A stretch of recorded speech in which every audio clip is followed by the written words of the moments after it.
met a man called Bruce Alexander, who's a professor of psychology in Vancouver, who carried out an incredible experiment that I think really helps us to understand this issue. Professor Alexander explained to me, the idea of addiction we've all got in our heads, that story, comes partly from a series of experiments that were done earlier in the 20th century. They're really simple experiments. You can do them tonight when you go home if you feel a little bit sadistic. You get a rat and you put it in a cage, and you give it 2 water bottles. One is just water, and the other is water laced with either heroin or cocaine. If you do that, the rat will almost always prefer the drugged water and almost always kill itself quite quickly. So there you go, right? That's how we think it works.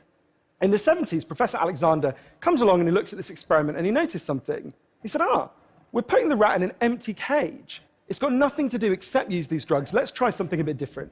So Professor Alexander built a cage that he called Rat Park, which is basically heaven for rats, right? They've got loads of cheese, they've got loads of colored balls, they've got loads of tunnels. Crucially, they've got loads of friends, they can have loads of sex, and they've got both the water bottles, the normal water and the drugged water. But here's the fascinating thing. In Rat Park, they don't like the drugged water. They almost never use it. None of them ever use it compulsively. None of them ever overdose. You go from almost 100% overdose when they're isolated to 0% overdose when they have happy and connected lives. In the year 2000, Portugal had one of the worst drug problems in Europe. 1% of the population was addicted to heroin, which is kind of mind-blowing. And every year, they tried the American way more and more. They punished people and stigmatized them and shamed them more. And every year, the problem got worse. And one day, the Prime Minister and the leader of the opposition got together and basically said, look, we can't go on with a country where we're having ever more people becoming heroin addicts. Let's set up a panel of scientists and doctors to figure out what would genuinely solve the problem. And they set up a panel led by an amazing man called Dr. João Goulão to look at all this new evidence. And they came back and they said, decriminalize all drugs, from cannabis to crack. But, and this is the crucial next step, take all the money we used to spend on cutting addicts off, on disconnecting them, and spend it instead on reconnecting them with the society. And that's not, essentially, that's not really what we think of. What they did wasn't really what we think of as drug treatment in the United States and Britain. So they do residential rehab, they do psychological therapy that does have some value. But the biggest thing they did was the complete opposite of what we do. A massive program of job creation for addicts and microloans for addicts to set up small businesses. So say you used to be a mechanic. When you're ready, they go to a garage and they'll say, if you employ this guy for a year, we'll pay half his wages. The goal was to make sure that every addict in Portugal had something to get out of bed for in the morning. And when I went and met the addicts in Portugal, it was fascinating. What they said is, as they rediscovered purpose, they rediscovered bonds and relationships with the wider society. It'll be 15 years this year since that experiment began, and the results are in. Injecting drug use is down in Portugal, according to the British Journal of Criminology, by 50%, 50%. Overdose is massively down. HIV is massively down among addicts. Addiction in every study is significantly down. One of the ways you know it's worked so well is that almost nobody in Portugal wants to go back to the old system. I'll tell you something else I learned.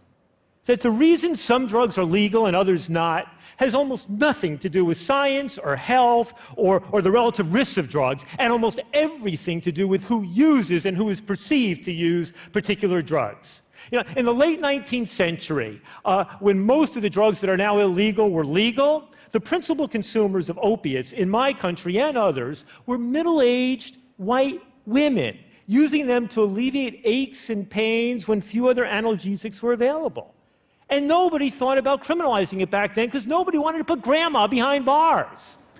But when hundreds of thousands of Chinese started showing up in my country, working hard on the railroads and the mines, and then kicking back in the evening, just like they had in the old country with a few puffs on that opium pipe, that's when you saw the first drug prohibition laws in California and Nevada, driven by racist fears of Chinese transforming white women into opium-addicted sex slaves. The first cocaine prohibition laws, similarly prompted by racist fears of black men sniffing that white powder and forgetting their proper place in Southern society. And the first marijuana prohibition laws, all about fears of Mexican migrants in the West and the Southwest. And what was been true in my country is true in so many others as well, with both the origins of these laws and their implementation. Put it this way, and I exaggerate only slightly, if the principal smokers of cocaine were affluent older white men and the principal consumers of Viagra were poor young black men, then smokable cocaine would be easy to get with a prescription from your doctor, and selling Viagra would get you 5 to 10 years behind bars.